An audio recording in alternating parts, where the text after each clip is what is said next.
Muy bien, queridos hermanos y hermanas, me alegro otra vez de estar con vosotros y repito de nuevo mis saludos a los hermanos que están y amigos que están escuchando y viendo a través de internet este servicio, este culto que elevamos al Señor en este día.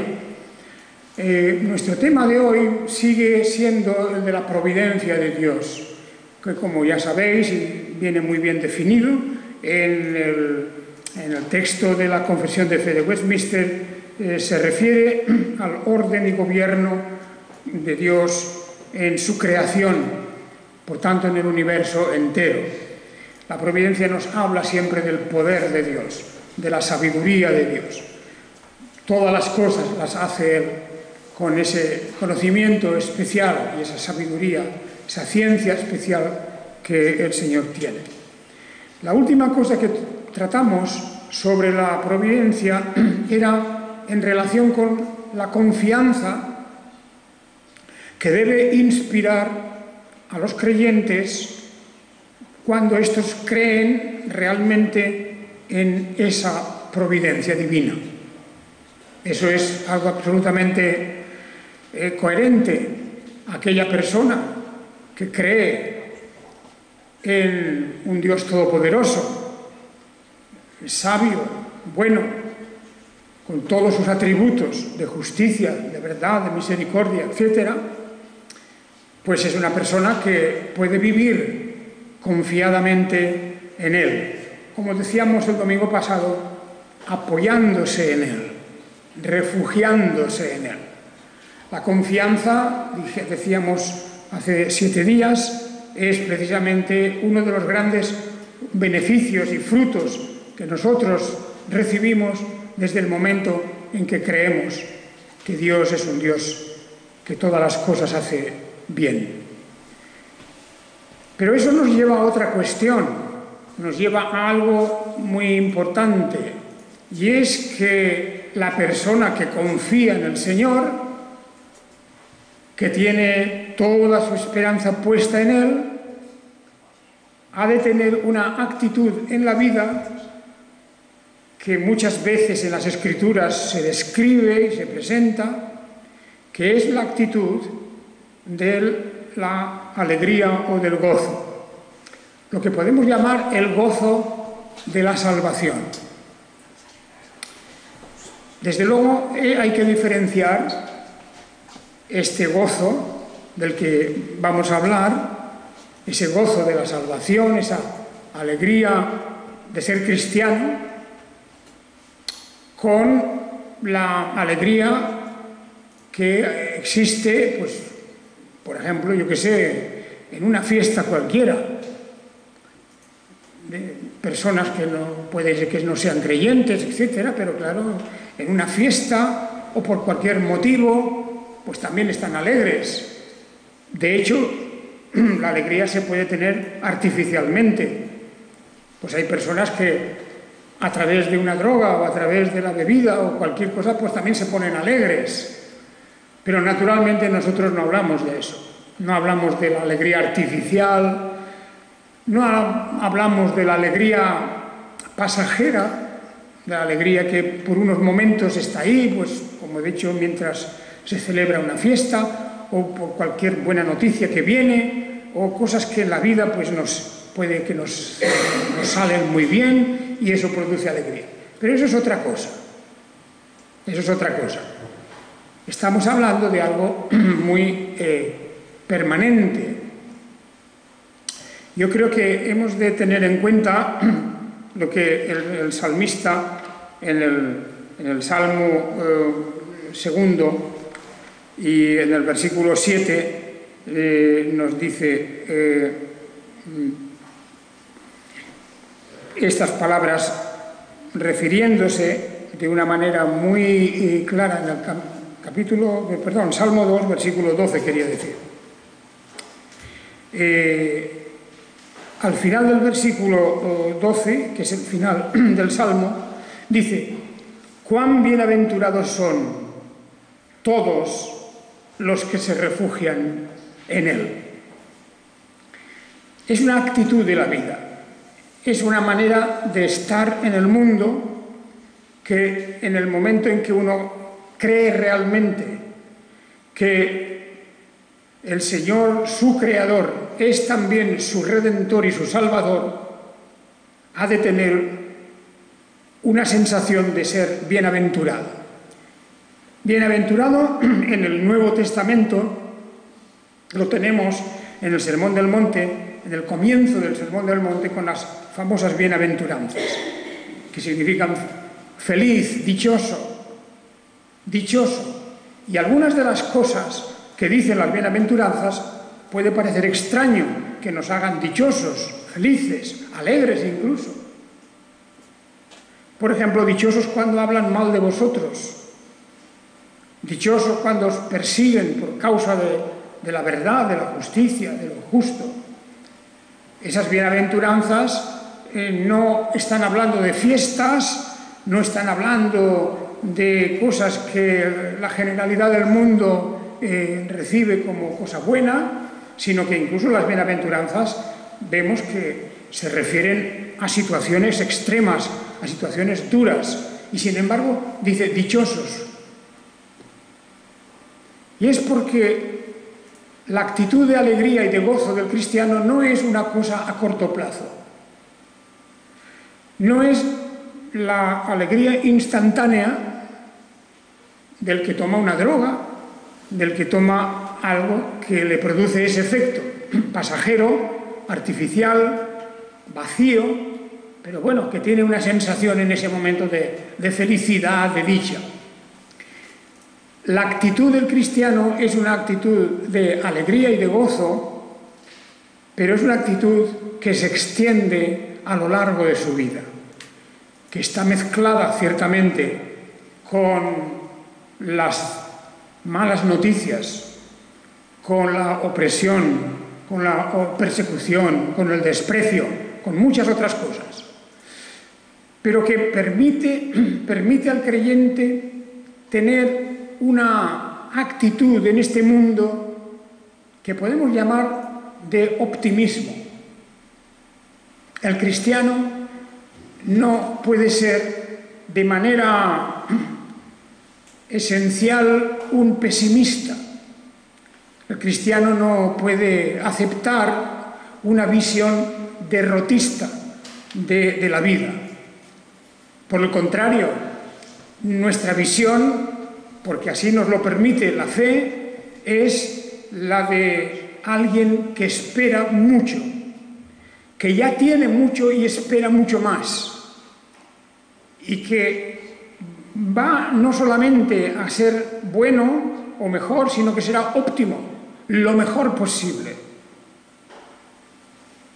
Y naturalmente no hay más que leer las Escrituras, Antiguo y Nuevo Testamento, donde mezclado con dolor, mezclado con lágrimas, mezclado con temor, con muchas cosas negativas, siempre va a estar en cabeza de todo el gozo de la salvación, el gozo de las últimas promesas que se refieren a la vida eterna, pero también a muchas otras promesas que se refieren a este mundo, a esta vida presente. De manera que podemos decir que el gozo de la salvación no es una ilusión. No es una ilusión. No es una figura que formamos en nuestra mente artificial, bueno, a través de lecturas que hemos hecho, incluso de la Escritura misma. La Escritura no nos propone un mundo ilusorio, no son promesas huecas o vacías, sino muchas veces contrastadas con la realidad. Estábamos esta mañana hablando de la vida de Jacob, y ciertamente que en la vida de Jacob hay cosas negativas, hay momentos de peligro, hay momentos de dolor también, pero la vida de Jacob, como la vida de su padre, como la vida de su abuelo, o la vida de muchos de sus hijos, todo ello tiene, al final, una coincidencia. y es que todos ellos habían puesto su confianza en el Señor, y esa confianza no defrauda. La confianza que la vemos, incluso la vemos, podríamos decir, confirmada a lo largo de la vida, con muchas señales. Vemos que Dios realmente no nos deja. Es más, la promesa que tenemos en las Escrituras es que juntamente con la prueba, porque Dios nos pone a prueba, pero juntamente con la prueba, Dios también da la salida, la solución. Nos da también una manera de ver que hay siempre una vía por donde podemos salir del aprieto.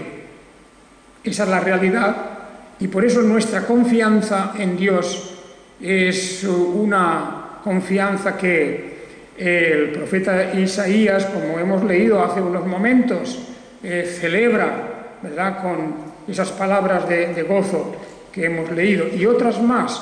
Así, por ejemplo, en el capítulo 35 de Isaías tenemos estas palabras del mismo, en el versículo 10.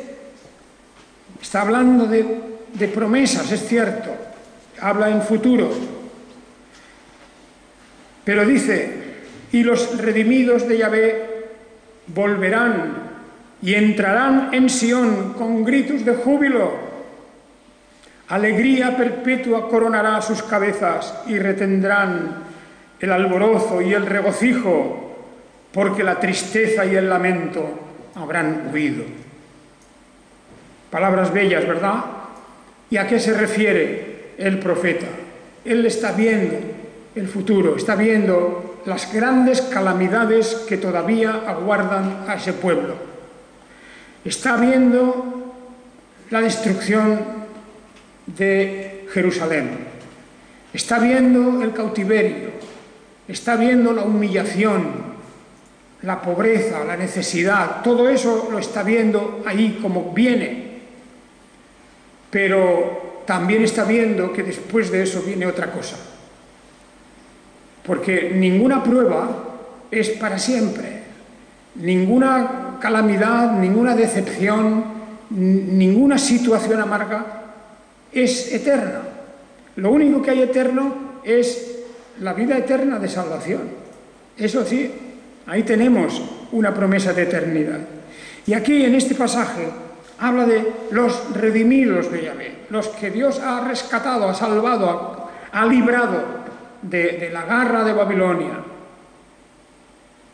Y en aquel momento estos, dice, volverán y entrarán en Sión. Durante todos aquellos años de cautiverio habían suspirado por volver a Sión, al monte de Sión, allí donde el templo había sido edificado. Suspiraban por eso y amaban el recuerdo de aquellos muros y de aquellos atrios del templo, y pensaban algunos que nunca volverían, y ciertamente algunos murieron allí en el cautiverio. Pero lo que importaba era la promesa global, el pueblo entero iban a volver. Los redimidos de Yahvé volverán y entrarán en Sión con gritos de júbilo. Esta es una expresión profética de lo que realmente nos espera. Nos espera en la vida venidera. En contraste con esta alegría, naturalmente, está la tristeza. Y ya he dicho al principio que la vida del cristiano no puede ser una vida de pesimismo, y no puede ser una vida que tenga como característica principal eso, el pesimismo o la tristeza. De la misma manera, de la misma forma que hay una alegría falsa, artificial y efímera, también hay dos clases de tristeza, porque la alegría puede ser, como digo, falsa, y la verdadera, la que nos interesa. La tristeza, que parecería pues lo opuesto, en la Biblia también se nos presenta de dos maneras. Se nos presenta de dos maneras. Y ahí os quiero remitir a un pasaje que habréis leído muchas veces en la carta segunda a los Corintios, donde se habla de tristeza. Normalmente nosotros, cuando pensamos en la tristeza, pues no sé, pensamos en un estado de ánimo, a veces no sabemos por qué, no sabemos. Una persona se levanta un día y dice, pues estoy triste, y no sabe explicar por qué. Y otras veces pues puede ser una tristeza que viene, pues yo qué sé, de una mala noticia, o de un hecho que puede ocurrir, como puede ser pues, el fallecimiento de una persona amada. Pero hay un pasaje en la carta segunda a los Corintios. En la carta segunda a los Corintios y en el capítulo 7 y versículo 10, está hablando el apóstol a la iglesia de Corinto acerca de su anterior carta y del efecto que había producido su anterior carta.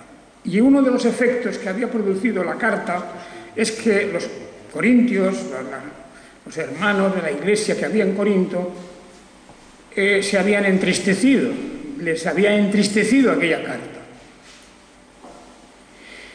Y dice en el versículo 9 primero, segunda de Corintios 7, 9, dice, ahora me regocijo no porque fuisteis contristados, sino porque fuisteis contristados para arrepentimiento, porque fuisteis contristados según Dios, para que en nada sufrierais pérdida por causa de nosotros. Y ahora dice, porque la tristeza que es según Dios causa arrepentimiento para salvación, sin remordimiento, pero la tristeza del mundo produce muerte. Es interesante, ¿verdad? Dice, hay dos formas de tristeza, lo mismo que hay dos formas de alegría. Para el cristiano está la alegría real, que no es la del corto plazo, no es la inmediata muchas veces, pero es la alegría terminal, la alegría que sabemos que nos hace vivir ahora también alegres, por cierto, pero que hemos de disfrutar en toda su intensidad final. Luego está la otra alegría que hemos dicho, la artificial, la efímera. Y la tristeza también es de dos clases. Porque habla aquí de la tristeza del mundo que produce muerte, dice. Porque es la tristeza del que no tiene esperanza. Y hay muchas razones y muchas causas en esta vida para estar triste. En los tiempos que vivimos, y no digamos ya en otras épocas mucho peores en muchos lugares, pero hoy día, en muchos sitios es espantoso lo que pasa, las guerras, el hambre, las escaseces, las enfermedades, las plagas. Bueno, yo diría, y no digamos ya pues aquí en el mundo occidental que no vivimos esas cosas terribles, pues también la desazón, la inquietud, la intranquilidad, los problemas económicos, los problemas de muchos tipos sociales, etcétera. Todo eso produce una tristeza. Y bueno, de hecho sabemos que las estadísticas de hoy van hablando pues de personas con depresiones intensas, fortísimas, muchos casos de suicidio también, etcétera. Todo eso ocurre. Pero esa tristeza es la tristeza del mundo, que puede estar muy justificada, y no hago ninguna crítica de ella. Me refiero a que es una tristeza por causas temporales de esta vida. Y por eso dice, la tristeza del mundo produce muerte. Dice el apóstol Pablo aquí, 2 de Corintios 7:10. Pero antes dice que hay una tristeza según Dios. hay otra clase de tristeza. Y es, claro, lo contrario de aquella alegría de que hablábamos al principio. Es la tristeza de aquel que por causa de su conducta, de sus pecados, de su rebelión contra Dios, no vive satisfecho. No vive satisfecho. Es una tristeza porque ha transgredido la ley de Dios. Y esa tristeza, dice aquí el texto, que es una tristeza que nos llevará al arrepentimiento. Tiene que llevarnos al arrepentimiento. Porque cuando un cristiano transgrede la ley de Dios, su conducta no es conforme a la palabra de Dios, aunque lo quiera justificar, lo quiera disfrazar, se lo quiera explicar a sí mismo. Pero está claro que si una conducta no es conforme a la ley de Dios, produce tristeza. Y finalmente tiene que llevar al arrepentimiento. El caso evidente, ese caso que podemos llamar comodín, que nos sirve siempre para lo mismo, es la transgresión del rey David. Cuando leemos el Salmo 51, él habla de su tristeza. Él habla de hasta el dolor de sus huesos, de su malestar físico.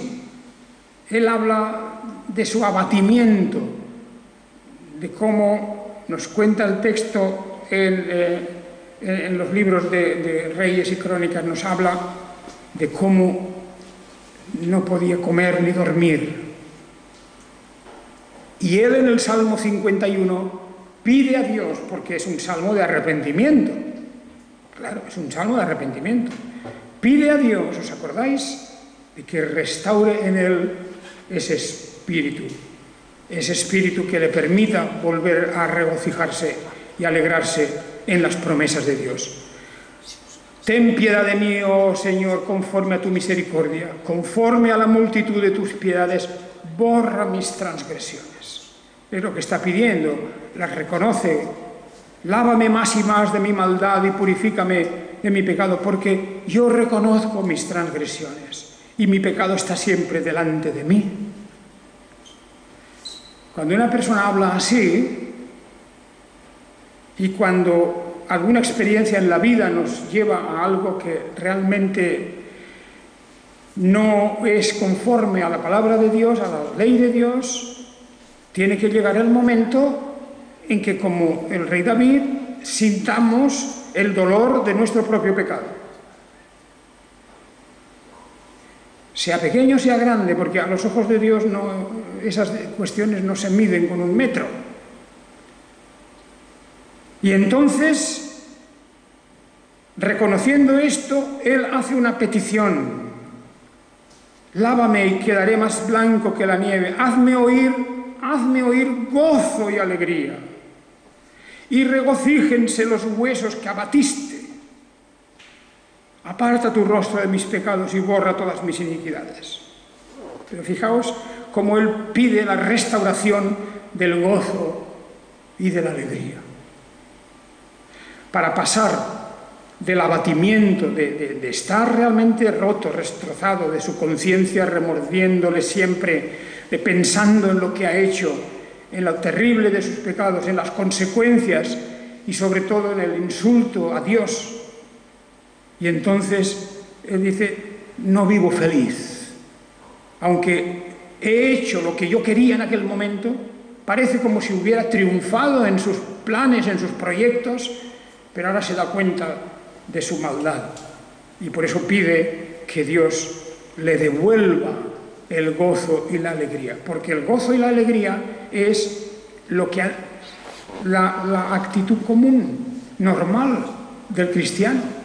No puede estar uno, siendo cristiano, en esta actitud de tristeza continua, de pesimismo continuo, sino que ha de levantarse y decir, soy un hijo de Dios, un redimido, soy heredero del reino de los cielos, soy de una especial nación que es el pueblo divino, el pueblo de Dios, rescatado y redimido de las tinieblas. Por lo tanto, ¿qué cosa puedo yo temer?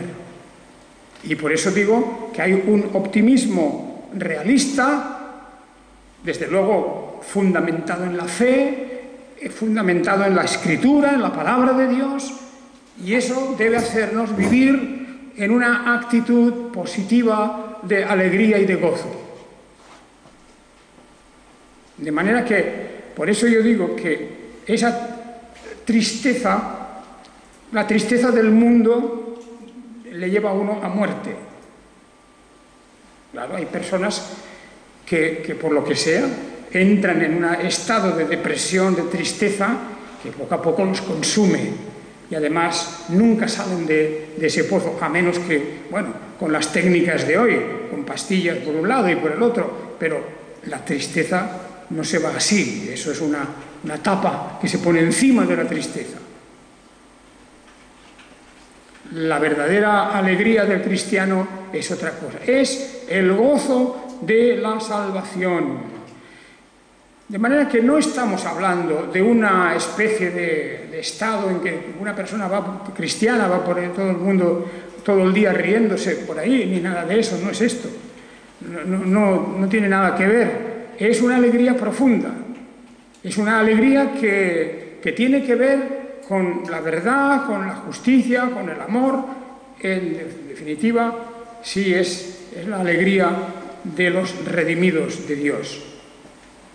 Hay tantos y tantos textos bíblicos que nos acompañan en esta visión de lo que el Señor hace por nosotros. Pero indudablemente, fijaos en la diferencia entre la falsa alegría. Hay un proverbio que dice: la necedad divierte al falto de entendimiento, pero el hombre inteligente endereza su andar. La necedad divierte. Es un poco como tanta gente se divierte haciendo cosas necias. Se divierte y se ríen a carcajadas y les parece que han hecho cosas fantásticas, ¿verdad? Y lo cuentan luego y dicen, mira esto y lo otro, y se ríen unos y otros. Pero es la necedad la que realmente les divierte, y faltos de entendimiento. Nosotros bien sabemos que la justicia, la verdad y el amor producen mucha más alegría, y es permanente y es verdadera. No es la alegría de una fiesta, no es la alegría del alcohol, no es nada de eso. Es la alegría según Dios. La alegría según el mundo conduce a muerte, como también la tristeza según el mundo conduce a muerte. La alegría según Dios conduce a ir de triunfo en triunfo. La alegría según el mundo, pues nada, simplemente es pasajera y se termina en nada. Esa alegría según Dios es a la que nos referimos nosotros, hermanos, y lo vemos en el Salmo 5 también, como en tantos otros pasajes de la palabra divina. El Salmo 5, los versículos del 11 al 12, dice: pero alégrense todos los que en ti confían. ¿Veis la relación entre alegría y confianza?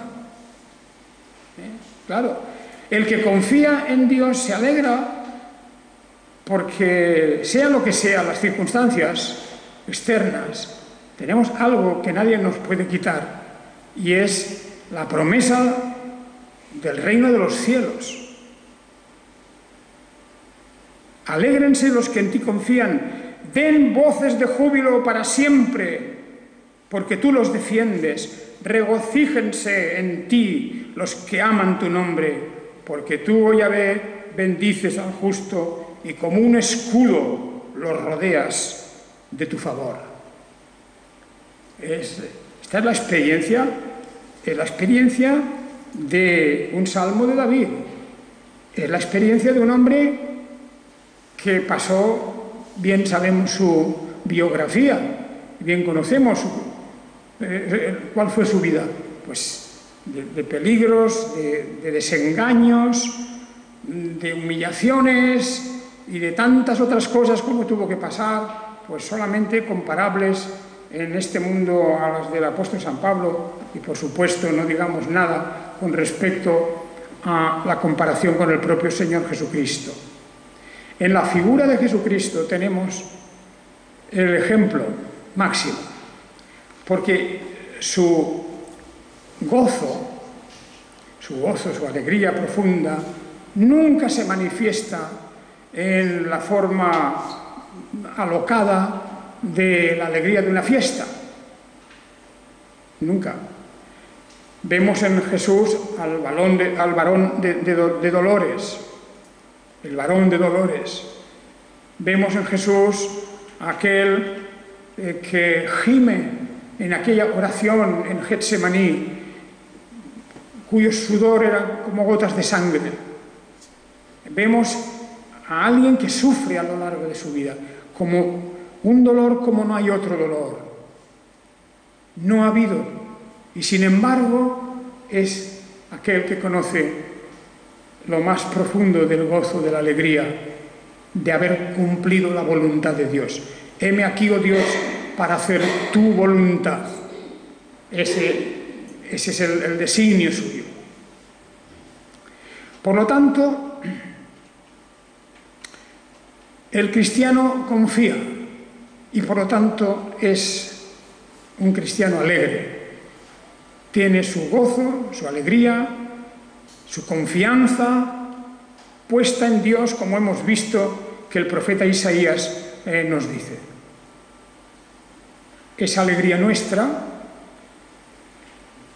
es una alegría que se refiere a algo terminado, acabado. Nuestra herencia celestial nos aguarda. Y aunque muchos dirían, bueno, pues para largo me lo fiáis, diría como el clásico, ¿verdad? No, no es para largo, es más bien para muy corto tiempo, tiempo de nuestra vida aquí, nada más que eso, corto, muy corto. Y luego, ¿qué resultado hay? Pues muchos de los que han elegido el camino de la alegría loca y vacía de ciertos placeres de esta vida y que piensan que todo se resume en eso, pues no tienen nada. Luego vendrá el llanto.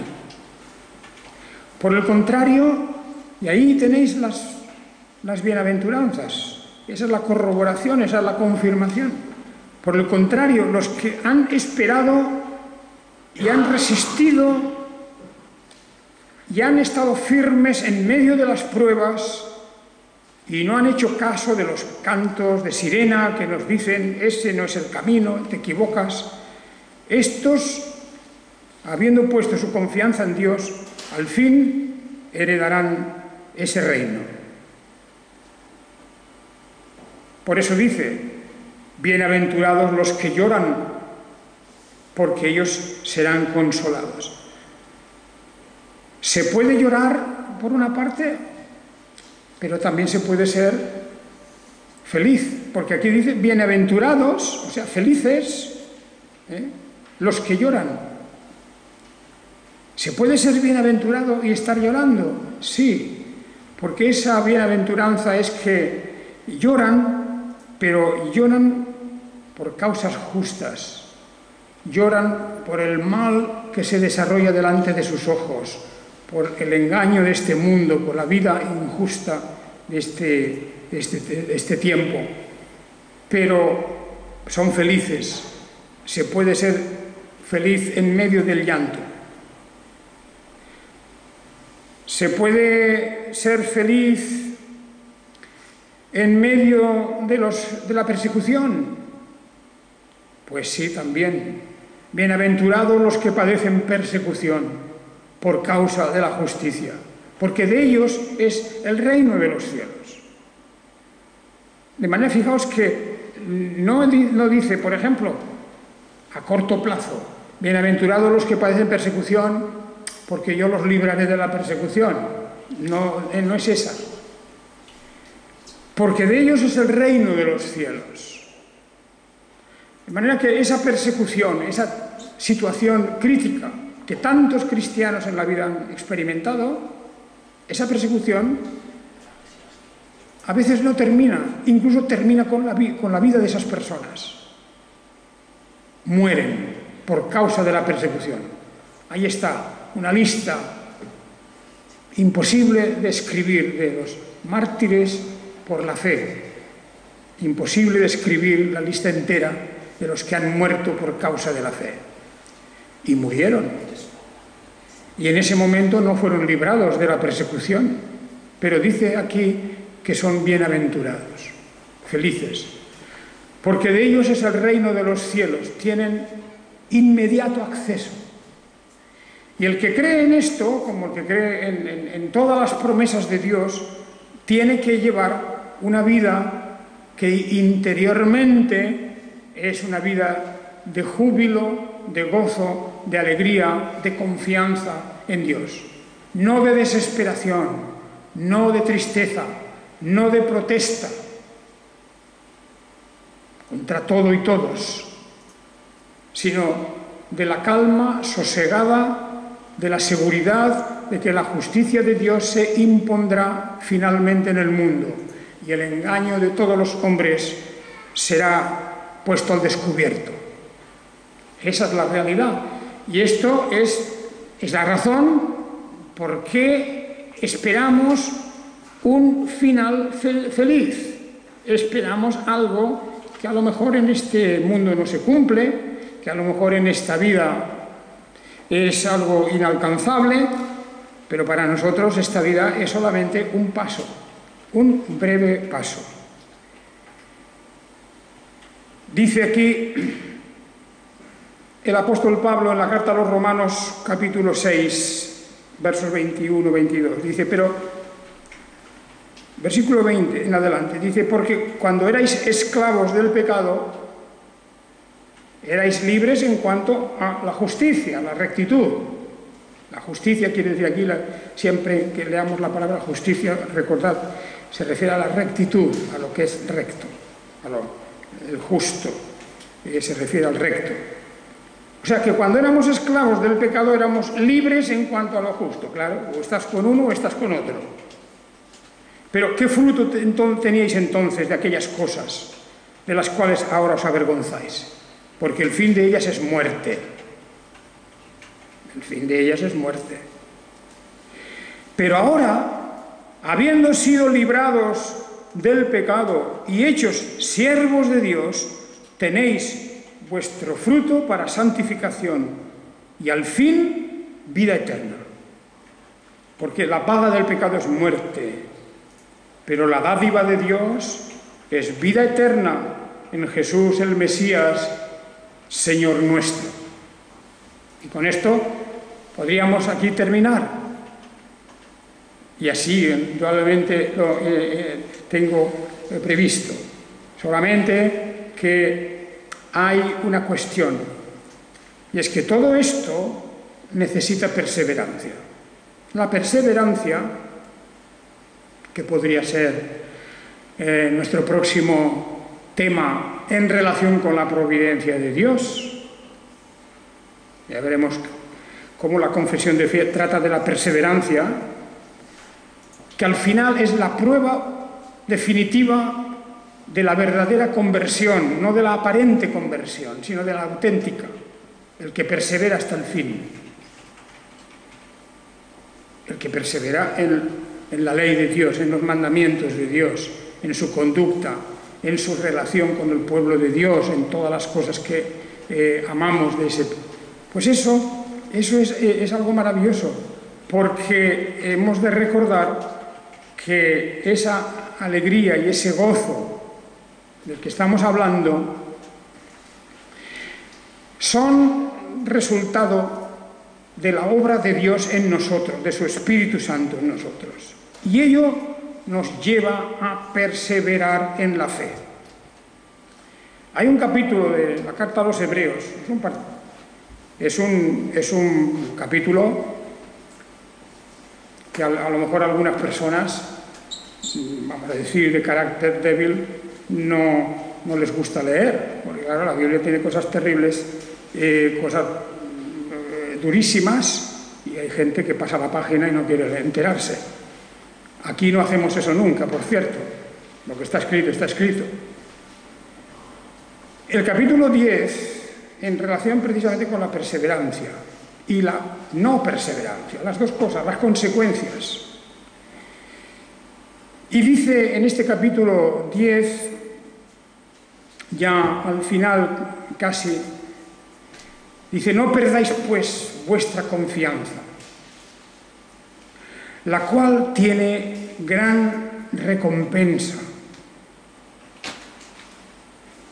porque tenéis necesidad de la paciencia, para que, habiendo hecho la voluntad de Dios, obtengáis la promesa. Pero antes ha dicho algo que podría asustar a algunos. El que viola la ley de Moisés por el testimonio de 2 o 3 testigos muere irremisiblemente. ¿Cuánto peor castigo pensáis que merecerá el que pisoteó al Hijo de Dios y tuvo por inmunda la sangre del pacto, en la cual fue santificado y ultrajó el Espíritu de gracia? Pues conocemos al que dijo: mía es la venganza. Dijo Dios, claro, mía es la venganza, yo pagaré. Y otra vez el Señor juzgará a su pueblo. Horrenda cosa es caer en manos del Dios vivo. Claro, son pasajes que pueden dejar a algunos como diciendo: este tendría que quitarse de aquí, y algunos querrían tener una tijera para quitar estas cosas, recortar estos textos, pero están aquí, es así, y esa es la realidad. Pero nosotros hablamos hoy no de esto, sino del gozo de la salvación. Porque, eso sí, al otro lado de esa pared está lo otro. Detrás de lo brillante, de lo blanco, de lo magnífico, de lo puro, de lo limpio, detrás de todo eso, del otro lado de la pared está lo contrario.